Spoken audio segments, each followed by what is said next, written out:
और प्रचंड आवाज से बोलिए भारत माता की।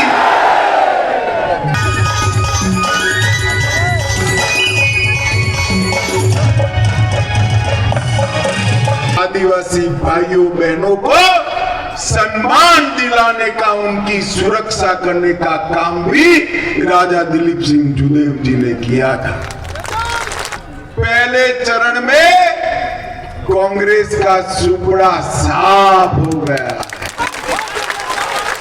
ये निश्चित हो गया है कि छत्तीसगढ़ में आने वाले दिनों में भारतीय जनता पार्टी की सरकार बनने जा रही है। मित्रों, कांग्रेस सरकार के राज में अंधाधुंध धर्म परिवर्तन होने का काम रखा। मैं आपको वादा कर कर जाता हूं, ये जुदेव जी की भूमि है, यहां पर कोई भी आदिवासी भाई बहन का धर्मांतरण इसकी इच्छा के खिलाफ हम नहीं होने देंगे। इसको सुरक्षा बगीचा में अमित शाह जी का कार्यक्रम था और इस वक्त हमारे साथ हैं भाजपा प्रत्याशी रायमुनि भगत। आइए समझते हैं कि ये जो कार्यक्रम था इसका प्रतिसाद किस प्रकार से मिलने वाला है। अमित शाह जी ने आपको आशीर्वाद दिया है, क्या मानते हैं? और आशीर्वाद देके गए हैं ना केवल मुझे ही, पूरा जशपुर विधानसभा को आशीर्वाद देके गए हैं कि आने वाला 17 तारीख को भारतीय जनता पार्टी और कमल छाप को भारी मतों से विजय बनाना है। और आशा और उम्मीद करते हैं जिस प्रकार लोगों का रुझान मिला है। देखिए, जितने भी लोग आए थे यहाँ पर उन्होंने मिट्टी से बांधने का प्रयास किया है, देशभक्ति से बांधने का प्रयास किया है, राष्ट्रभक्ति से बांधने का प्रयास किया, सबकी मुट्ठी बंधवाई है और संकल्प लिया है। क्या लगता है इस संकल्प का असर होगा? संकल्प का पूरा असर होगा।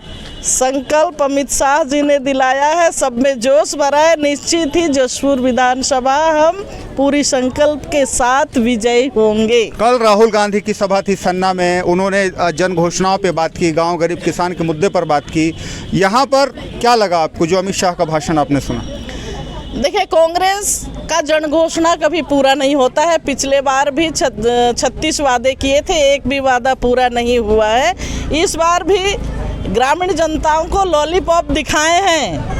कांग्रेस ना जीतने वाली है, ना घोषणा पत्र जमीन पे आना है। भारतीय जनता पार्टी जीतेगी और भारतीय जनता पार्टी का घोषणा पत्र ही चलेगा। विधानसभा चुनाव की बात करें तो यह पहली रैली है भाजपा की जिसमें इतना बड़ा जन समर्थन भाजपा को मिला है, या कहें कि रायमुनि भगत को मिला है। क्या लगता है? भारतीय जनता पार्टी को मिला है।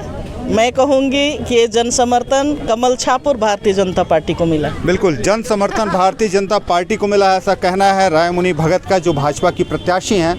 अब देखना होगा आने वाले समय में कि जो यहाँ की जनता है, जो मतदाता हैं, वह किसको सपोर्ट करते हैं और किसको जीत दिलाते हैं। अब हम हैं बगीचा में जहाँ पर केंद्रीय गृह मंत्री अमित शाह का कार्यक्रम था और कार्यक्रम अभी समाप्त हुआ है। हमारे साथ इस वक्त हैं मुकेश शर्मा, जिला महामंत्री। आइए समझते हैं कि यह जो कार्यक्रम है अमित शाह जी का कैसा रहा और इसका प्रतिसाद कैसा मिलने वाला है। जी बताएं, कैसा प्रतिसाद मिलता है भीड़ देख के आपको? देखिए, अभी आप देख रहे होंगे जो भीड़ है यहाँ पे इस मैदान पे, ये जो है परिवर्तन का लहर जो है वो स्पष्ट दिख रहा है कि प्रदेश के अंदर जो है जनता परिवर्तन चाह रही है। और जशपुर विधानसभा के मतदाता के चेहरे पे जो खुशी दिख रहा है वो स्पष्ट करता है कि भारतीय जनता पार्टी की विधायक अमित शाह जी ने मुट्ठी बंधवा के संकल्प लिया। क्या लगता है ये मुट्ठी संकल्प जो है ये वोट में परिवर्तित होगा? बिल्कुल होगा, बिल्कुल होगा, क्योंकि पिछले बार जो है राहुल गांधी जी इसी मैदान में जो है घोषणा किए थे और घोषणा जो है पूर्ण नहीं होने के कारण आज जो भीड़ आप देख रहे हैं, ये भीड़ स्पष्ट कर रहा है कि लोग जो है परिवर्तन चाह रहे हैं। कल राहुल गांधी का दौरा था, उन्होंने घोषणाओं पर अमल की बात भी कही थी और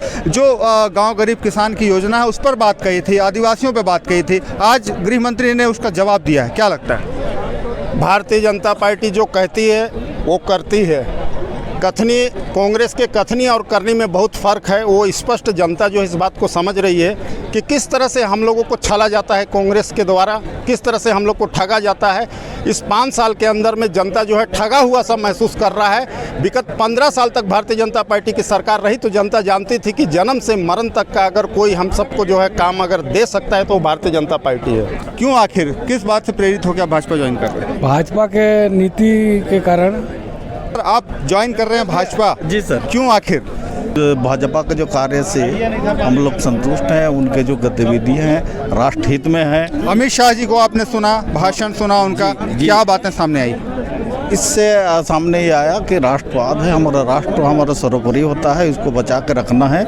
इस उद्देश्य से हम लोग यहाँ पर राष्ट्रवाद का असर जशपुर विधानसभा में कितना होगा, क्या लगता है? राष्ट्रवाद का बहुत अच्छा असर है और बहुत ही अच्छा पोजीशन रहेगा। बहुत लंबे समय के बाद आपने ज्वाइन किया है भाजपा, एक बड़े पद पर रहे हैं आप, आखिर क्यों, किस बात से प्रेरित होकर आपने ज्वाइन किया? अब देखिए, भाजपा की जो नीति है, नियम है, उनके विचारधारा हैं और माननीय नरेंद्र मोदी जी का जो डंका पूरे विश्व में बज रहा है, अमित शाह जी पूरे हमारे भारत देश में सुरक्षा की जिम्मेदारी लिए हुए हैं और बहुत सारी चीज़ें ऐसी हैं जो भाजपा में है और दूसरे पार्टी में नहीं है।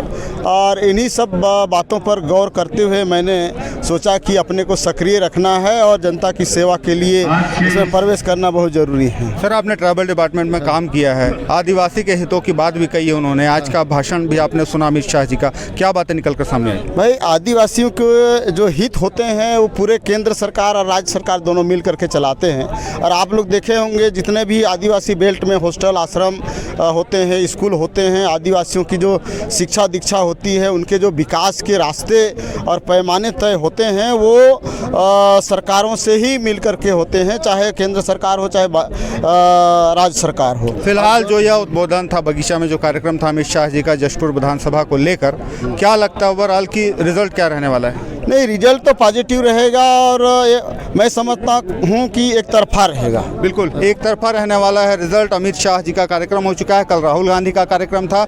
लगातार जो राजनीतिक उठापटक है वो चल रही है और लगातार जो राजनेता है उनका दौर भी जारी है। अब देखना होगा कि आने वाले समय में 17 नवंबर को जब वोटिंग होगी तो जशपुर विधानसभा का ताज किसके सिर होता है। आप बने रहें मेरे साथ, देखते रहें जशपुर जंक्शन। धन्यवाद।